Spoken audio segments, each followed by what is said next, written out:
Right now, I have to stop saying. It's a new week, and with a new week, we have lots to talk about. End of season media availability was on Saturday with everybody but Jim Nill, who will speak maybe this week. We're not entirely sure just yet, but we have a lot to get to over the next 4 or 5 days. We're going to start with the big one, the head coach, the goalie. We'll break it down next here on the DLLS Stars Podcast. Get it ready, boys.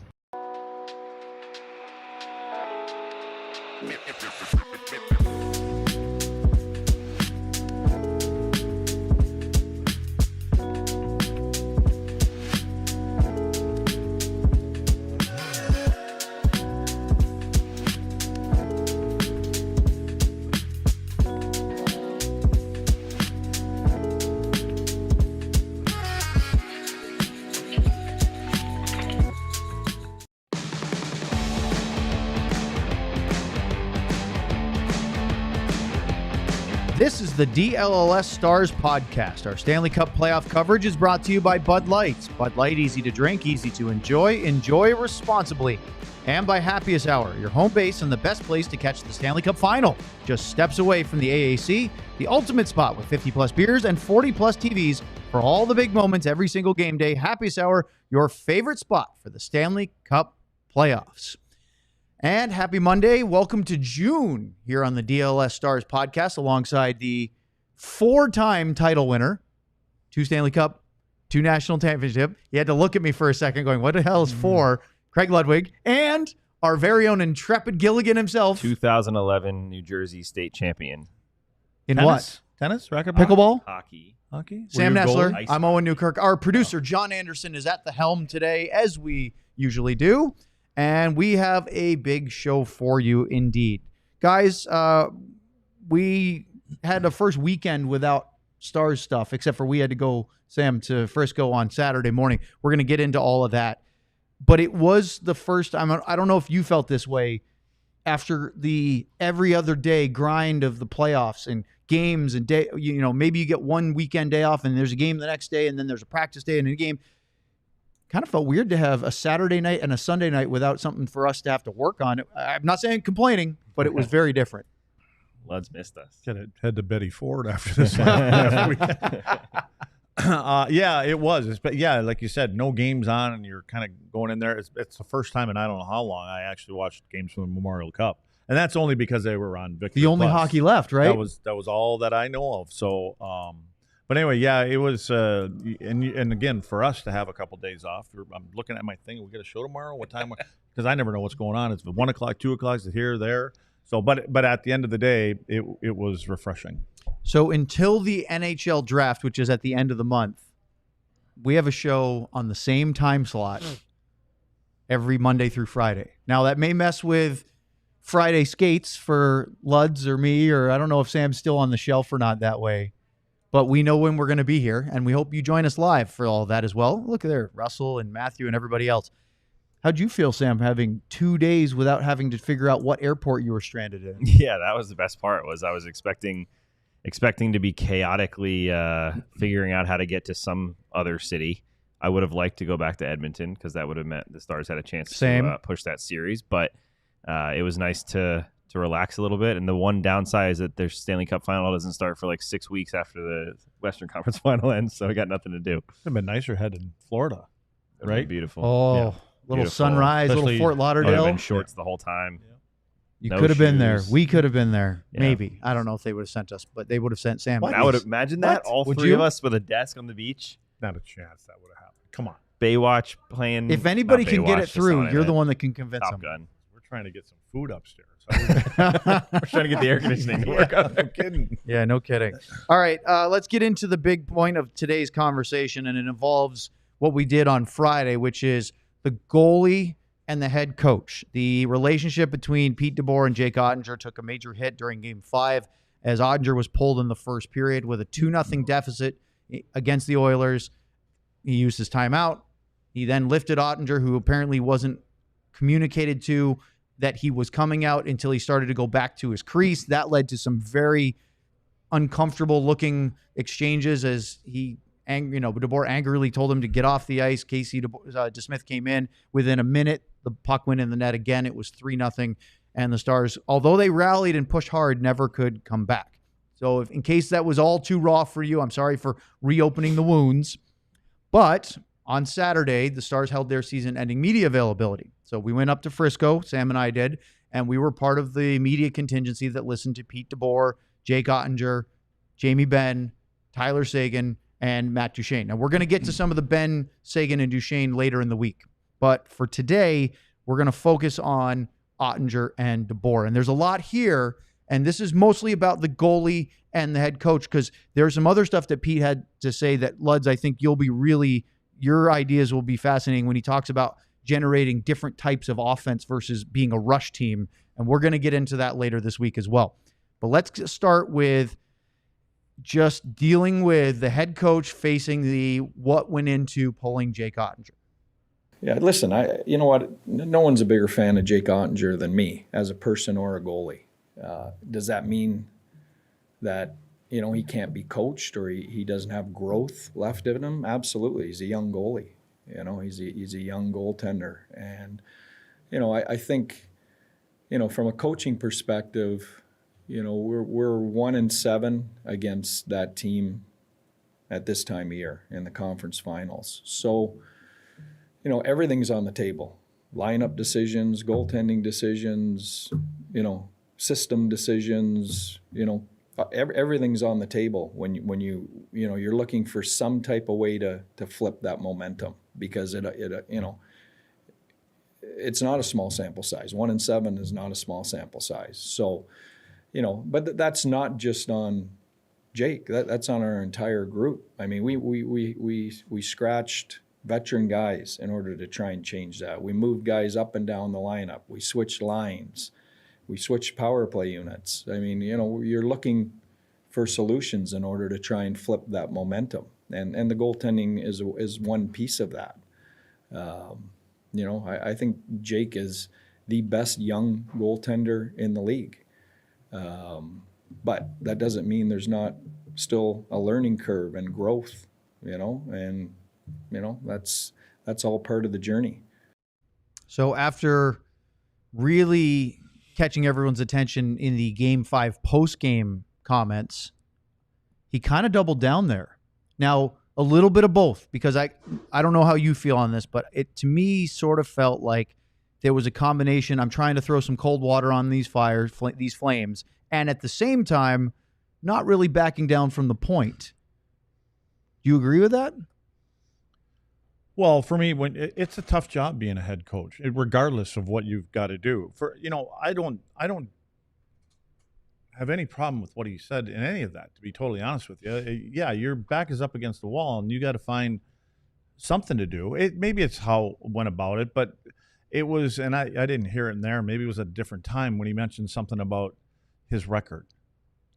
You remember when we said he's only won one game in the last 6 or something like that? Yeah, he said it's not. He maintains that's not a small sample size. Was that part of this? I think it was after the game. Okay. Game 5. That's the one to me. This one here is kind of moving on, or trying to move on from that comment. Yes. Because that comment, to me, I think I would have stopped short mentioning that, because that means something was premeditated. There was something in there. But I agree with that. And, you are trying to find a different way to go. But I do think that I think when you go back and you look at how it unfolded on the bench in real time and you put it all together, it's one of the few times, if ever, I think Pete may have lost his composure a little bit, because he's always so calm and cool. He's measured in how he talks and things that he says. But at that moment, he was kind of starting to get a little flush, and he was yelling a little bit for him. And I think he actually, if he was pulling Jake, which I believe he was, because of all the things he said, I think as he was going back and forth to whoever, he forgot to tell him. And when it was all done, and then Jake turned around, and then he was like, oh, damn, I forgot to tell. That was the part. And he wanted to do that. And it's okay to do it. There's sometimes you have to do uncomfortable things as a coach, and you hope they work out. But I think that was the only part, and that made it tough for Jake to have to turn around and come back, and then everybody catches it, right? Everybody catches it, and then we had to sit and all this other kind of stuff.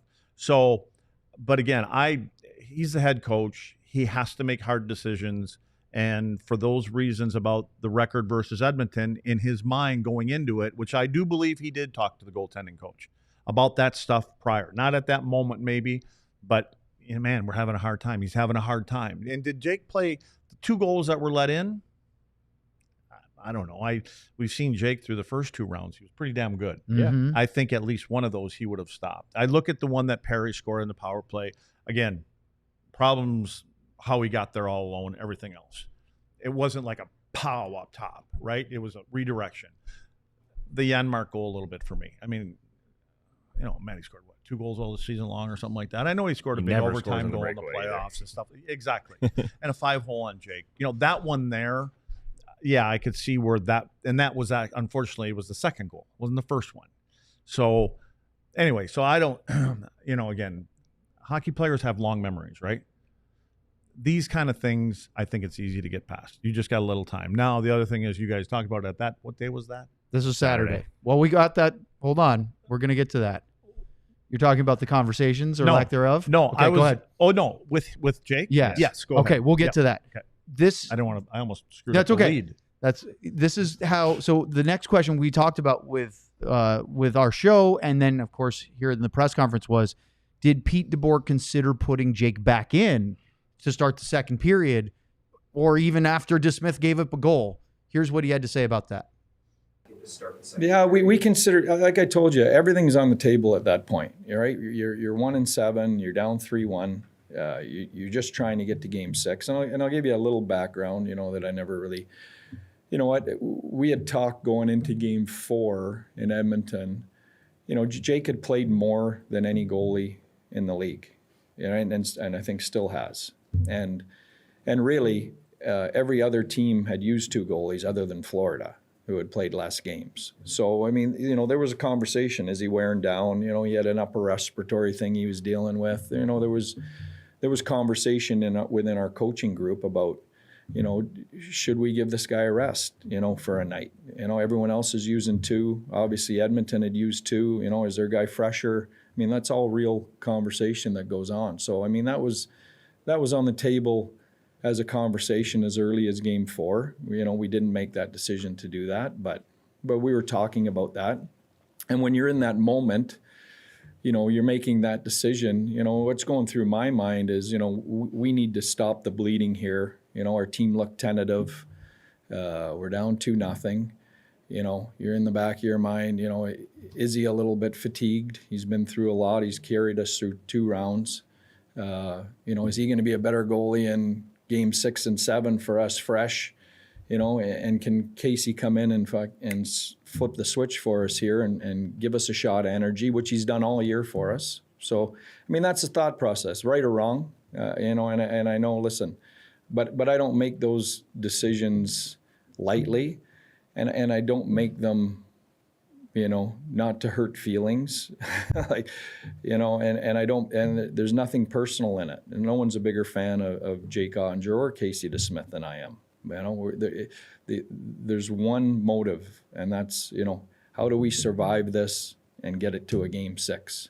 And so, and I have to live with those consequences. If it works, great. We're in Edmonton tonight, and you guys are telling me how an awesome a move it was. And when it doesn't, I've got to stand up here and do this. And I understand, but I can't coach. I can't make those decisions out of fear of doing this. I can't. That's not how I'm built. It was long, Sam, but there was a lot there. Yeah. I'm back and forth on the whole situation because, part of me wants to say, look, it's hockey. You pulled a goalie because you were trying to win a game and all these things. But as Lud just went into, it's the way that he handled it. And then this situation here, I just think you have to be really desperate to be looking at benching the guy who got you to that point, right?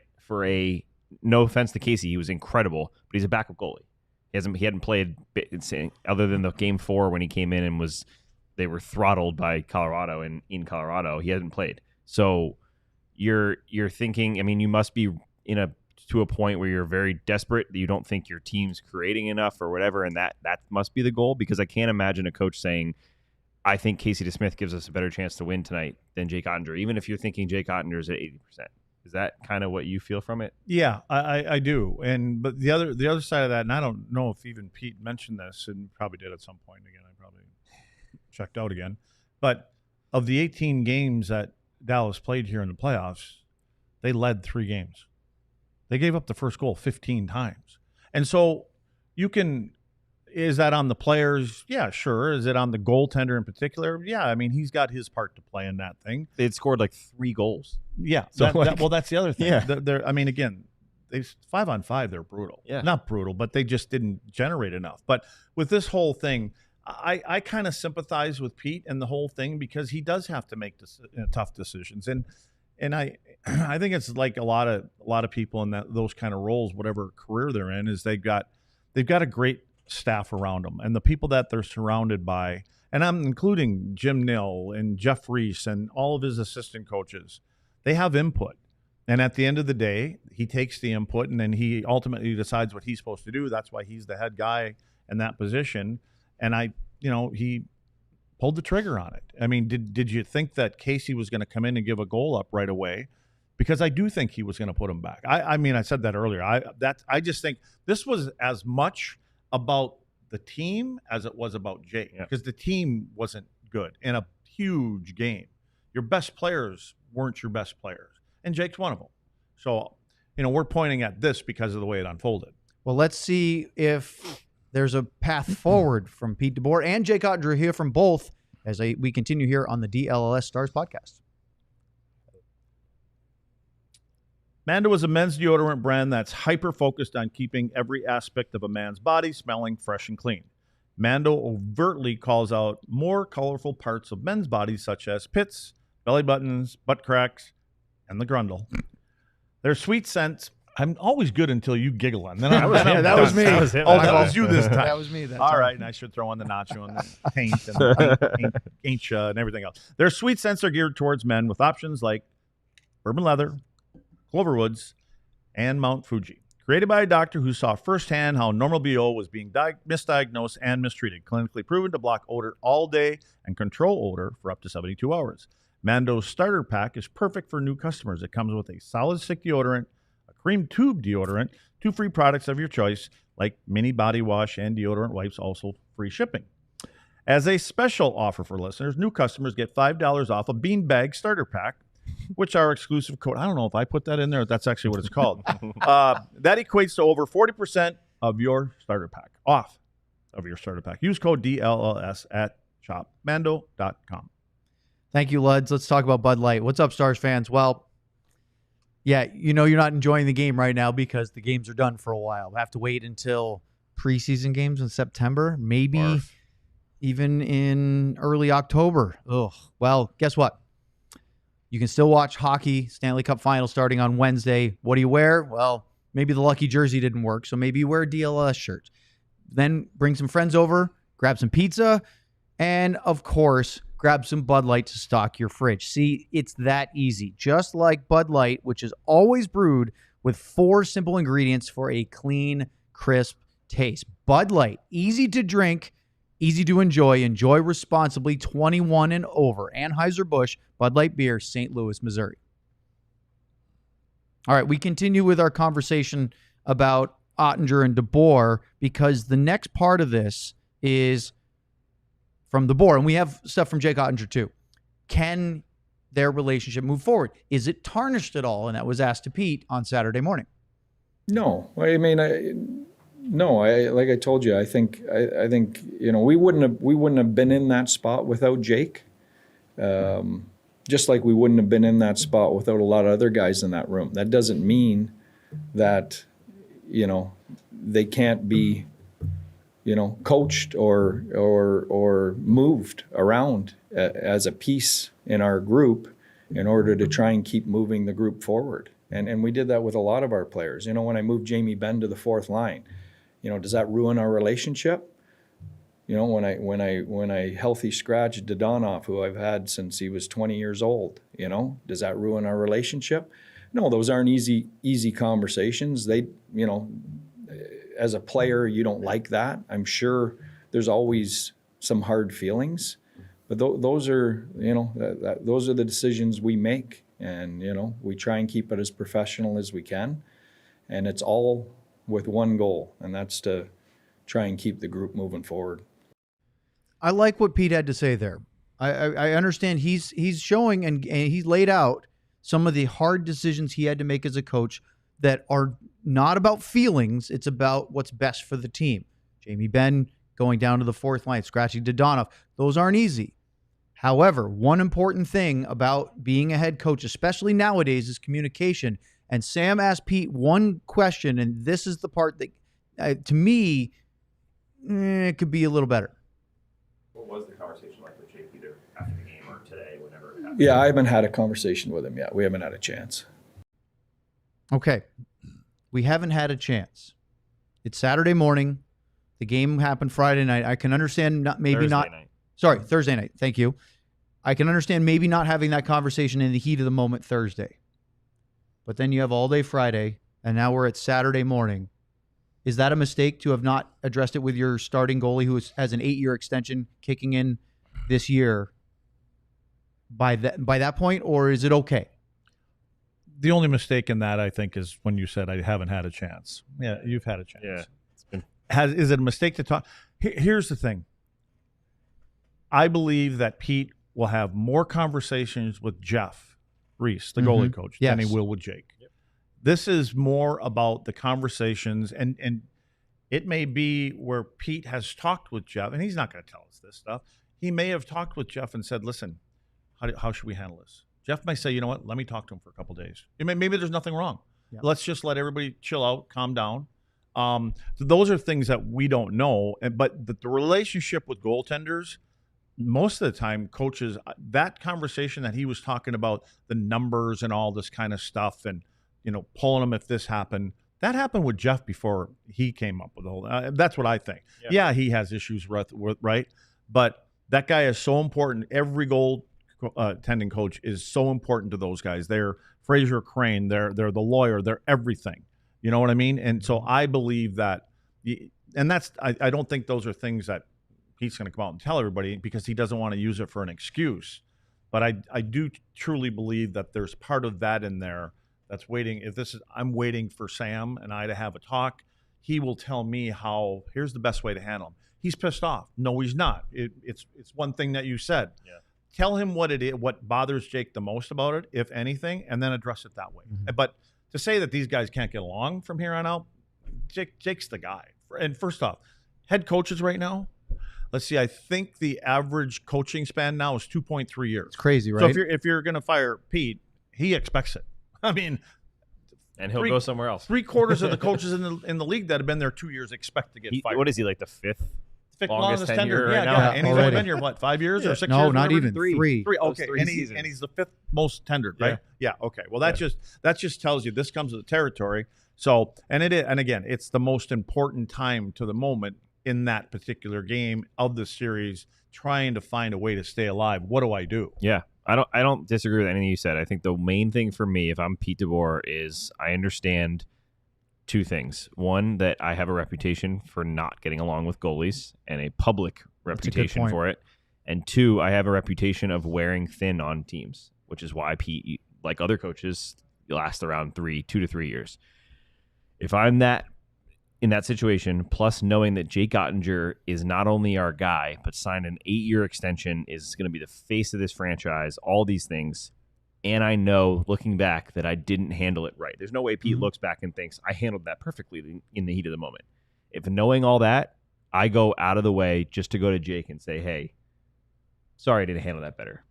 Even if that's it. Yeah. Even if it's a one sentence, Jake, hey, heat of the moment, sorry I didn't handle that well. If you want to talk, let me know. So I feel like it could have been done. One of those things you're talking about, I'm assuming, is Fleury in Vegas, right? Yes. To me, that one has way more to do with the agent than it did with what happened, because that's how it got out. Yep. Yes. Because the agent has a sword going, you know what I mean? Yep. That whole thing, if people didn't Google it. But I think. But that's not the only one with him. Well, I know. But again, it's not easy when your guy is not doing things that you expect him to do. And everything that everybody's going to think and say is probably right. But the bottom line is, you wouldn't have been in this situation if it wasn't for Jake 100%. and Mikko Rantanen. Yes. It's the rest of your group that's got to bow up somehow. And again, I'm sure he's probably had more conversations with those guys because those are his guys more so than the goaltender. Yeah, it's crazy to think. I think we'll probably show this, I'm assuming, sometime this week. But it's just crazy to hear Tyler and Matt Duchene and other guys talk about letting Jake down. Matt Duchene literally said, we didn't score enough goals for Jake or for the city of Dallas. Hearing all that and how over the top they are about disappointing their goalie who got them there, that's what's funny to me, is that Pete just is going in the complete opposite direction. And maybe he's saying, Jake, you need to be mentally tough enough to handle all this because you're a starting goalie in the NHL for 8 years. When you bring that up, like for me, and I've said this from the beginning when we were at Game 60, playoffs are about making adjustments, making changes. The other team makes them. You play the same team every other day for 2 weeks. You're going to make adjustments here and there. Did you kind of rely on what you did in the first 82 games, which heard me rant about that. So could there have been adjustments made there? Yeah. And because again, we thought that you did actually flip a light switch. I'm the dude that said that you don't do that. You lose your last 8 games. You're playing the same way you do. When you get to the playoffs, it doesn't work. I don't even know if it worked. I just know that there were 2 guys that carried the load for the most part to get them to where they were. Let's hear from Jake now. He was he the second? Yes. Yeah, he came up next before, and then Jamie Benn was after it. We'll talk about Jamie maybe tomorrow. Here's what Jake first said about getting pulled in Game 5. Yeah, obviously wasn't expecting that to happen, but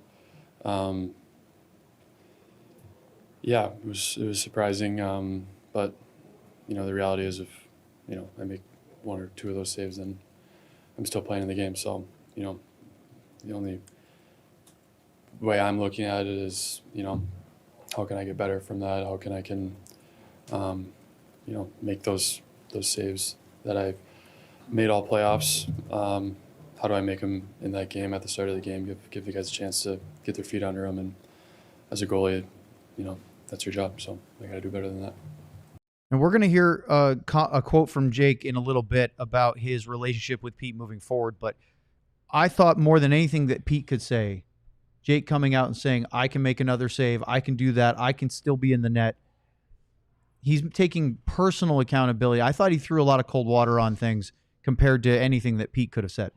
Yeah, I think if you're the side of let's fire Pete, he took a bullet for him, right? But you guys know him. That's who Jake is. Yeah, what do you need him to be? That's Jake. I mean, I think, again, I played with other goaltenders. I played a couple of them. They're total 180 from Jake. So, but they got to the end of the dance and did what they were supposed to do there. So, again, I think that's what gets us all to be on Jake's side, is because, and that's not just in this moment. It's he understands it during regular season games too. He doesn't lose that often, but when he does, he steps up to the plate. And I think there's times when there are some things, and you guys know I've seen it, where he doesn't say anything, but he kind of stares at the guy sometimes in front of him, kind of letting. Oh yes. And it's not so much about letting, and I will just say this: it's not so much about letting that player know that you didn't pick him up or you didn't have to do that. You're in my. It's more about letting other people go, I couldn't see that one, or I couldn't do it. To make sure that it's that, but which is fine. Goaltenders do that when they get frustrated and things like that. So, anyways, I just think that was the right way for Jake to handle it. Agree? Yeah. Okay. Well, here's the next part, because this was maybe taken a little out of context because he used the word "it's embarrassing," but this was asking about the feeling of how it felt to get pulled, but also to be sitting next to Ray Ferraro on the TV broadcast for so much of Game 5. Yeah, I was on the screen a lot more than I thought I should be. I don't know why they kept showing me. I'm like, I haven't moved in a half hour. So, it's just, it sucks. Like, it's embarrassing. It's, anytime you get pulled, doesn't matter if it's playoffs or if it's regular season, you just want to go right off the ice and crawl into your bed and not talk to anyone. So, especially in a moment like that, it's really embarrassing. Yeah. Well, that's more about getting pulled than it is the circumstance of being pulled. That's why the 2 adjectives that he uses is embarrassing and sucks. The sucks is about what happened to him. The embarrassing thing is because he's sitting where he's sitting. It's the only place I didn't know that's where they always sit. Yeah, always. But it seems like they don't sit next to. There's usually not someone there. It's only on the national broadcast. Okay, Ferraro so or someone usually in the they're middle. sitting, but are they sitting right yeah. close to the bench? They're- Aren't they yeah. sitting back? No, they're right No, here. Wedgie Okay, would right on sit the so boards. close. See, I don't even pay attention to that. Yeah. So, but to me, those two words are about two different situations. It sucks what happened to him, but it's embarrassing because every time that a camera typically goes to Ray Ferraro, because he's always on camera at breakages to be able to break down a play. There, poor Jake is sitting right next to him, and I don't think he can pull his hat any further down his eyes. He had it. He I had know, it way just over further, his face. and he sees it, and I'm on a spot. Again, I played with a couple goaltenders. If that would have happened, first off, they wouldn't have left the net. It just would say, "No, I'm going back in." But they would have taken their chair and they'd have moved right back. Yeah. You know what I mean? He'd be I'm not going to be on the screen every time we do this. So Yeah, and I don't know if you saw, Luds. I didn't get a chance to fully listen to the back and forth, but Ray and Sean McDonough, is that who was doing? They were arguing with each other about pulling Jake. So not only is Jake on the screen, and next then to him, Jake's got he's got to Ray listen to argue Ray. about Yeah. it. Like that's And a Ray, tough spot. I know what you're talking about. I didn't hear what Ray said, but my guess would be old school guys. Hey, if you got to pull the goalie, you got to change momentum and all this other kind of. If he was trying to explain what the coach was doing, that would be my guess. We're going to talk more about Jake, and then we're going to get into handshake lines here on the DLS Stars podcast.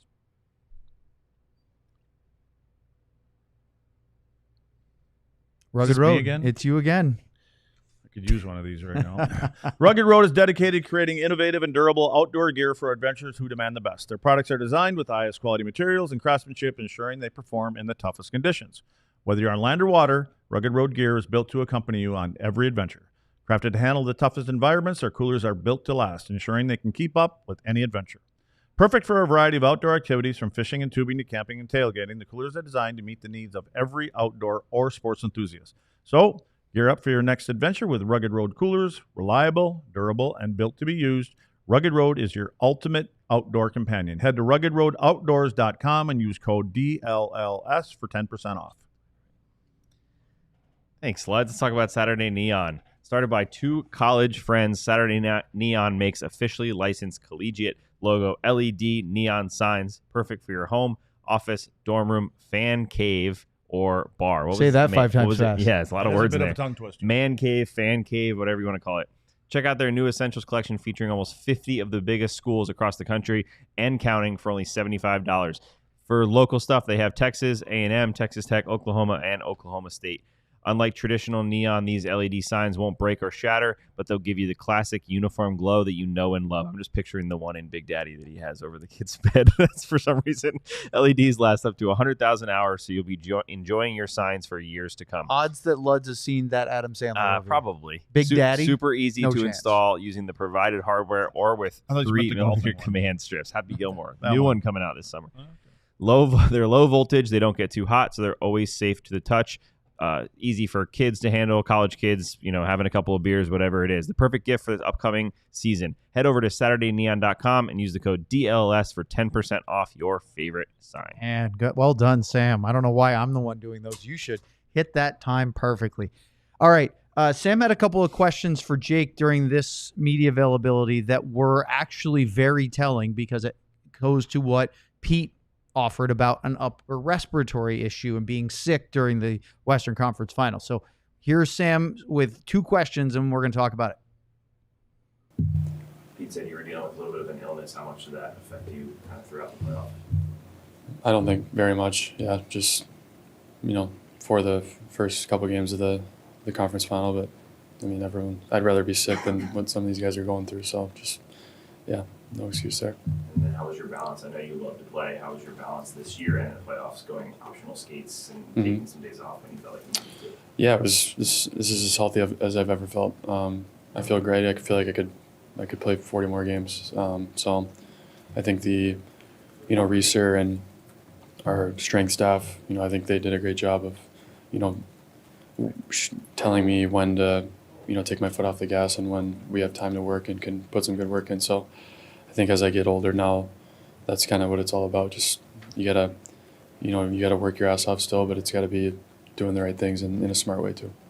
Sam, what were your reactions to his answers? Were you satisfied with what he had to say? Yeah, I'll say satisfied with the fact that he agreed and he's understanding now that he's going to have to start doing that more. I mean, to see Jake Oettinger not skate the morning of a game was bizarre to kind of see throughout the season, but you saw why. And it was because he was playing games. I know Luds wants to play goalies 85 games, but clearly it doesn't work. 65. Yeah, but clearly it doesn't work, right? You got to at least admit that. We saw goalies tire out. Jake has tired out, however you want to say it. He's gotten worse as the playoffs have gone along in the last 2 seasons, if not 3. So you kind of look at it that way. But the other side of it for me that was surprising is that he said he felt the healthiest he's ever felt. And I know that could be just, sharing that so people don't think he's tiring out and he wants people to believe he can do this. But He said I could play another 40 he games. said he could play another 40 games. So I would say it's going to be interesting to watch how they do it this year. This is going to be something we're going to look at because You played a different system. You wouldn't have to work so hard. is I'll that just right? throw that in there. Is that right? Because Pete, actually, it's funny you said that because Pete said earlier in the year that the way they play actually makes it easier on their goalies. When they on entries, but when they're in the zone and there's zone time there, what's the word? Chaos. Chaos. Maybe? That's exactly what I was just thinking. They suppress entries because they're moving on guys. They can take it away, but once they get into the cycle, throw a coin up in the air. All right, so the big question is, can Jake see a path forward with his relationship with the head coach? And he was asked about that. Game 5, obviously, emotions are really high, especially when you get eliminated. Pete said he believes in you. He's no bigger fan, but he did point out that you've lost 6-7 against Edmonton, and that kind of played into his reasoning. So I guess if you think about all the things that have been said, is there any concern about your relationship moving forward, working with him? I mean, I think for me, it's just the whole experience. I think just I'm going to learn from it, and it's going to help me grow and be a better person, be a better goalie. My job is to stop the puck, and, I feel like I'm one of the best in the world when I'm playing well doing that. So that's all I'm going to focus on. There's no, all the extra stuff's just extra stuff to me. So I just, if I go out there next year and I'm the best goalie in the world, it doesn't matter. One of you guys could be coaching and it doesn't matter. So yeah, just try to be the best I can be, learn from the experience and go from there. There was a lot of interaction with the media at Oh, yeah. this, which was I wasn't sure if we were going to get that because of how bummed they were, but What's the media's job? You're looking I for don't that. know. You're looking for that comment from them. Yeah, media ask questions because I think you keep asking. Not you in particular. I think they keep asking because like I don't got nothing there. Yeah, you I gotta got give us nothing more. there. Give me something. Give me something. Because again, the negative, whatever way you look at it, that's what sells. I mean, they can blow that up more than we just come out. Everything's roses. We're good. Yeah. That's Yeah. not what. Do you make anything? Hey, the credit though is for these guys sticking around for all of it, right? Yes. I mean, they can end it when they want to, if they Yes. wanted to. Yes. I mean, not guys. All guys do that now, but I credit both sides of the coin. I mean, all the players now they're make themselves available. yeah, I mean, it was for the like most part. 15 minutes probably, 10, 15 minutes for Do each guy. you make anything into that slight pause that Jake had when asked that question? That's why I kept the question in and not shorten the clip, was because after I believe it was Taylor asked all that one, then there was this sort of, I don't know if it was just gearing himself up for his answer or if there was something more meaningful there. Yeah, I don't know. I think Jake is not happy. We clearly say that. Whether it's going to carry over, I don't think it will, because I think Jake fully understands. I think Lud said it after the game or some at the next show. Jake is in the position of power here. As much as Pete DeBoer is the head coach, Jake is the franchise goalie for 8 years. So Jake knows that if he just comes in, if everything goes peaches with Pete in the season, they're buddy, they're trusting each other again, all good. If for any reason it doesn't, he knows who gets the call and who maybe gets hooked. I was listening to one of your favorite podcasts this morning, and they were talking about Dallas, and they were talking about, it doesn't seem like, that Jake said all the right things. It doesn't seem like he's going to go in there and demand a trade. And I'm sitting there going, like, you just signed an 8-year extension and you like to be here. I don't see Jake Oettinger doing that, saying, trade me, I don't want to be here. Do you? No. I think if anything, he uses his power. If for any reason it went downhill and next year was bumpy and they were at each other's throats, Jake's the one who has the power. Jake's not going anywhere. Yeah, he's the one who has the power. Yeah. I think he's fully comfortable knowing that I can do my thing, and if there's two sides of this, it can go great, which I expect it to. I expect this to blow over. Pete maybe has a shorter leash, not necessarily because of what happened, but because the fact that he hasn't been able to get over the hump. Jake knows he doesn't. See, to me, it's totally different than a player in any position besides a goaltender, because the coach can piss players off by one way and one way only, and that's taking ice time away from them. Jake is going to get his starts. He's going to get his whatever you guys think the right number is. He's not going to get his starts. Yeah. You know, unless he ends up being like Jari or something like that in Pittsburgh, where we sign you for 5 years and you can't carry anything in a bucket. So, but I think that Jake he's a top 5 goalie in the league. Now he's just got to prove that in the playoffs. But he's getting his starts, and I just think that, man, I'm not worried about that coaching relationship between a head coach and a goaltender. Like I said, I know one in particular I couldn't stand as head coach, and he was pretty good when he played. He was really good. And that's, again, because it's such a unique position, it's different from anybody else on the team or on the ice because they're one of one and they're different. And most coaches don't, especially head coaches, don't claim to know a lot about being a goalie. Yep. Right? And they tend to leave it to their goalie coach, the guy that's on the ice. That's why Jeff Reese is so important. You go out there and stop pucks, we'll leave you alone. To my knowledge, there's one head coach in the NHL that can say anything. That's Patrick Waugh. Yeah. And I don't think Patrick does. I think he lets that be on his goalie because he knows how important that guy was, that. Can you imagine Patrick Waugh putting, I can't, but like the pressure of a guy that accomplished as much as Waugh did in his career. Goalie probably puts that pressure on himself. Yes. Yeah, and he doesn't want to disappoint that I don't Hall think of Fame Patrick guy, would want to do that because he knows the kind of, think about that. It's like you're sitting there going, he's one of the best that's ever done it in the game. How do I compare to that? And now he's carving my that would be really, really tough. I actually have a harder time when I hear Patrick when he says things about players. And I'm like, what do you even know about the player, Patrick? You know what I mean? Leave that to your Talk about your guy goalie that played the position. All right, let's put that aside for now. I'm sure we'll talk more about relationships as we get into the off season and how that goes. But I love talking about relationships. Yeah, let's talk about yours. Yeah. I want to talk How you about doing, the AHL really quickly, and then after the break we'll get into Paul Maurice and DeBoer with some comments about score Handshake. either. The Texas Stars just received reinforcements yesterday as Alexander Petrovic and Ben Cross were sent down. If you go, who Ben Cross? He did start a preseason game. I'm glad you said that. Yeah. I'm like, what? Third Who's that goalie guy? on the playoff run. Oh, I Yeah. didn't know he was a goalie. So Okay. Ben was called up at the start of the playoffs to be the extra goalie for practices, basically, so that when Jake left, they had Casey DeSmith and they still had 2 goalies in the net, which is a smart thing to do. He will probably not get games in the AHL during the playoffs right now because they have Remy Poirier starting and Magnus Hellberg right behind him. But still, I'm sure that for Cross, good experience to be facing NHL shooters in practice all the time, and that's a good thing. With the team and everything. Traveling too. with the team and all that. Definitely good. So Texas lost their first 2 games of the Western Conference Final, best of 7 against the Abbotsford Canucks up in Abbotsford, British Columbia. They now play tonight, Game 3, in Cedar Park. They'll play 3, 4, and 5 in Texas. And they hope that they can force at least a Game 5. And then if they have to go back to BC for 6 or 7, it'll be 2, 3, 2. So there's only 2 travel dates. What do you think about, we talked about this on Friday on purpose because I had a feeling something might come down. Petrovic getting sent down, and the omission is Leon Bischel was not sent down. No, we're talking about, Petro, I kind of expected it. Yep. I mean, I think that's a norm for him and everybody else. As far I mean, as he played Bischel- with him all year. Yeah. Right? Well, as far as Bischel goes, what has he played? 60 games including playoffs. Did he play 60? I don't even know what he else played. He had to play something somewhere like that. Yeah, somewhere it near was 60 December that he came total, up, I think. Right. So in my, he's an NHL guy. He earned it. Like, he doesn't need to go there and play there. He's proven that he's a guy that belongs here. And I think in a way that he's not going there, it says something to him too. It reinforces I'm here. You're an NHLer I'm this now. guy. Yeah. This is where I am.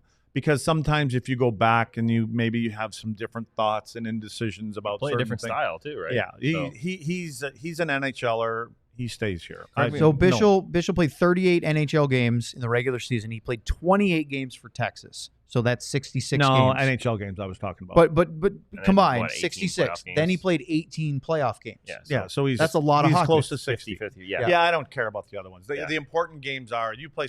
Now, if you only played 20, 25 NHL games, you only played 4 or 5, then I would get it. You know what I mean? Like Petro. But, Between his 15 games with Rogloy last year, that run to the Swedish Hockey League final, they were like the last team in, and then they went all the way and then got swept in the final. But between that experience and then this experience in Dallas, does that mean that the Calder Cup playoff experience isn't as important because he's done it at the highest level in the third round, that he's not going to gain a whole lot more trying to win a Calder Cup?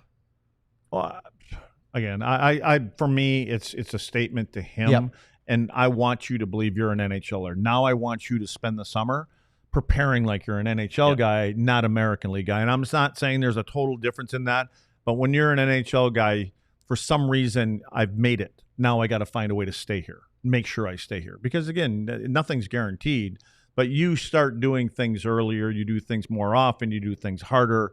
American League, American League, even though it should be the opposite because you're trying to get out of there. And I'm saying some guys do. I'm not saying that they don't in the American League, but we see a lot that American League guys, I don't know what the percentage of those guys are that come out and end up being in the NHL long-time guys, but I just think a lot of that is about how they go about their business. Yeah, I was going to say that I agree with you too, that like a lot of times you send guys down to go experience a deep run. He experienced a deep run at the highest level, so I think he's okay with that. More, yeah, the other one for me, and this may be just kind of overthinking it, but Bischoff is the guy who said, "F it, I'm going back and playing in Sweden in Europe, last year." Right? Don't test his. This is someone you want around for a long time. Mm-hmm. Don't test his. You don't need him. Don't test his mental game at all by saying you're on the border. And I wonder, still. Luds mentioned this on Friday, and we don't have much time left, but in this segment, I wonder if he was asked. Did they get the option, or did they say, no, we don't want you to go down? I don't think you give him the option. You may have posed the question, how'd you feel? I mean, you're asking him how the season went. What's your feeling on it? Talk to us about that kind of stuff. And I think you could ask a guy, any interest in going back? They probably asked Petro. Petro, yeah. But, I mean, I don't even know if they have Petro. They probably just said you're going back. Yeah. But I think from Bischoff's standpoint, I could see him being a young guy. Well, I don't know. That maybe I should say yes. Yeah. Maybe. I mean, if you want me to go, I'll go. That's the way I would phrase it. And that would take I would think that you would hear, I really don't want to, but if you want me to go, I'll go. But I think there's more of a statement just saying, you're not going, you are now an NHL guy. Go get ready for next season. Up next, let's talk handshake lines here on the DLLS Stars podcast. This isn't me again, is it? No, you don't have to do it this time. It's me. DLLS road trip Las Vegas style. The Cowboy Show is headed to Sin City. What? November 15th through the 18th. They are doing a trip with Cowboy fans presented by True Fan Travel. Well, I don't pay attention. First time ever, the Cowboys will be playing at the Raiders at Allegiant Stadium, a.k.a. that Death Star looking. Well, no, the Death Star is in Jerry World in Arlington, but this all-black Allegiant Stadium, it fits the Raiders Nation very, very well. True Fan Travel is bringing the ultimate Dallas diehard experience to Sin City with self-travel packages so that you don't even have to travel from the Dallas area.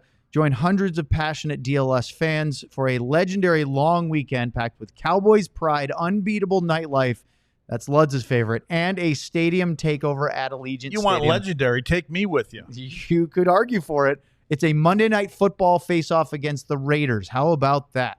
So you don't want to miss it. They're staying at the luxurious Mandalay Bay, incredible hotel and casino, conveniently located within walking distance of Allegiant Stadium. You will travel and check in there. You'll have a free day in Vegas, plus a pep rally, all-inclusive Dallas takeover, tailgate, and game day, and then head back on Tuesday after Monday Night Football. And, of course, direct flights from Dallas to Vegas. So if you are not already a DLLS diehard, you should sign up today. And if you want to go on that trip, diehards get 20% off on events, and that is definitely an event. So with that, of course, don't forget you can get all of your choice for your annual subscription. Your first year, you get a T-shirt of your choice, whether it's the new Otter shirt, whether it's the Finnish Mafia shirt, maybe the Wyatt Johnston or Mikko shirt. That's the 16-bit or the finisher. Mikko Moose, the captain, all those things. And yes, we will have tomorrow a DLLS Diehard Discord playoff bracket update ahead of the Stanley Cup final. All right. Did you know that the Dallas Stars play in Vegas during the year? I did hear that. Have you heard that? Yeah. Yeah, just wonder. Probably a lot of beautiful places that we could go, eh? Well, Edmonton's not necessarily. Let's not do that one. Let's do a different one. let's not to Edmonton. We should do a trip. That would be fun. Yeah, we Maybe could go to Denver when the Stars are in Edmonton. That would be fun. Yeah, it's just- You know what we should do? Sam knows all I about think that was aimed when at the you. Stars when the Stars play the Avs, we should plan a trip to Edmonton because we won't make it there anyway. We'll just stay in Denver, We'll just cover the game, get where we need to go. Perfect. All right, let's talk about one little bit of news and then a conversation. Alexander Barkov was named the Selke Trophy winner today. He also received the King Clancy Trophy for leadership and contribution to the community, but the Selke is the best defensive forward. It's his second consecutive Selke Trophy victory. Rope Hintz, in case you were curious about any Dallas Stars, did receive one fifth-place vote. I think it might have been mine. Did you vote for him? I feel like I did. I didn't know that. I'm looking right now to see what my ballot Wait, was. you don't remember if you voted for I can't remember if he was on there as my fifth So place or that not. How was do it. you get a vote? That's what I'm wondering. I don't know. He is part of the Professional Hockey They Writers trust- Association. They trust me with too many things in my life. So He let's shouldn't be. He can't get where he's two supposed to questions. be. One, ever. should Barkov have been the winner again? And two, should anybody from Dallas have more than one fifth-place vote from Sam? The only reason I think that's great for Roop. The only reason I laugh at that is because Heike had told me a couple of years ago. He says, I didn't vote for him. Oh, so it wasn't me. you. It Okay. wasn't me. Why didn't you vote for him? He didn't. He wasn't on my list. What? Someone Did he- else. I did mean, he- someone did he else come voted to for him. mind Yeah, as a Selke guy? yeah. Did he But- really? Yeah, but he's not. He's just not in that tier to me. Yeah. He's a good two-way center, but he's not in that tier. Yeah, I agree. That's why I when had I to check, saw 'cause I that, wasn't I'm sure. like, well, good for him. But I don't know if I look at him that way yet. You know, being that guy that's got to go out or that does go out and shut people down. Yeah. So I guess I need Well, to pay more there was attention. a narrative about Wyatt Johnston maybe becoming that guy in the first couple rounds of the playoffs, but boy, that plus minus isn't going to look so hot for He that was now. the worst in over 40 years playoff hockey. Did you think that he did shut down McKinnon at all or frustrate Scheifele at all? Yeah. I don't know. Yeah. I mean, I've never really thought of him as that kind of guy either. You know, I mean, Funny they gave him that responsibility too. yeah. Well, that might say more about the other three. Maybe. Yeah. I don't know. Maybe. To be honest with you, I'd have no problem if it was Sam Steele. Put him in that role. Yeah. Pretty good on the faceoffs. Responsible. If you want him to take someone away, he can keep up with pretty much every. Now, again, nobody can keep up with McDavid, but I mean, No. for the most part, you know, again, I mean, it's not Duchesne, right? If maybe it's Rupe. The only thing is, the one thing there, and I've said this before about Mo. You know, as Mo's career went along, Gainey wanted him to go out and play against top centermen, and it was mainly because about being able to penalty kill and all this other stuff. Mo took it to heart, and then he never was going to be a Selke, especially when you got Yuri Lenton around here. But it made him a more responsible player to where you can be out there at the end of games when you're up a goal, not just down a goal. And so, and I think Hintz can play in that. Again, we already see what he did almost tracking down McDavid. So it's not like people can skate away from him. I just wonder, do you want him to not focus on being an offensive weapon more than the other one? Two things we found out on Saturday I didn't mention earlier. One, Rope Hintz confirmed that he did indeed have a fracture in his foot on the slash by Darnell Nurse. To Robert Tiffin. And then we also heard that Nils Lundqvist was cleared the day before Game 5. Now, that doesn't mean he was going to play, but because he was behind guys in the depth chart. But the good news for that is he will have a full summer. He's an RFA. I think the Stars should sign him again. We'll talk about that later. But that's good for his summer training. He can get to full fitness and hopefully not miss as much time as he did this year. Okay. We could do more on the Selke, but we've been pushing this off for a couple days. I want to get to this. Here's Paul Maurice after winning the conference final against the Carolina Hurricanes, and there was a conversation he had with Rod Brindamore on the ice as the handshake line was going to start. And here's the conversation that Maurice. All right, Luds, I have my opinions. I'll share them, but first I want to ask the guy that actually participated in those. And we're not talking about shaking hands after a beer league game or going out on rec soccer. 2011 state champions. I love that guy, listening to him, right? I love listening to him, but he don't know how to wrap things up without going on for 5 or 6 minutes. This is all about a handshake. Okay, so I could care less, but I mean, again, if that's your opinion, that's your opinion. The thing that I think the only thing that got things going is because Roddy was kind of like, what? We're not doing this? Yeah, So, I think he kind of felt like he was ambushed a little bit. And the weird thing is that Maurice was Rod Brindamore's coach in Carolina when he was the Hurricanes captain of that's all the thing. things. He's a coach. So I would go out there if I were a coach. I would, but we're used to doing that. We as players, we're used to shaking. You go to battle with these guys and you respect the fight. So that's what I believe, that Rod is still in that I'm a player guy.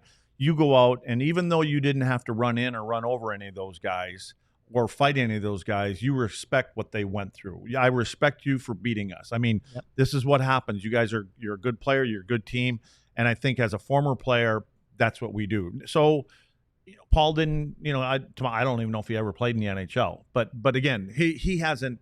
He just has a different perspective of it. I appreciate what he's saying. Yeah, same. I get the thing, like, man, but I don't agree with him. But these are the players that battle. Yeah. I don't have that same level, but Rod is still a player. We're not players anymore, but we're players. We will always think of ourselves and that NHL way. coaching staffs have ballooned. They used to be one guy running the offense, one D. thing. Now we've got offense, defense, special assistant, eye in the sky. I don't think you need all the, all due respect to the trainers and equipment guys, you probably don't need 500 people, but I don't think it takes very long to go give a couple of handshakes. And frankly, and here, listen to this. I know we're running short on time. Listen to Pete DeBoer, because I asked him this question on Saturday. Here's his answer. Yeah, that's a tough one for me. I understand where Paul's coming from, and I have great respect, obviously, for Paul.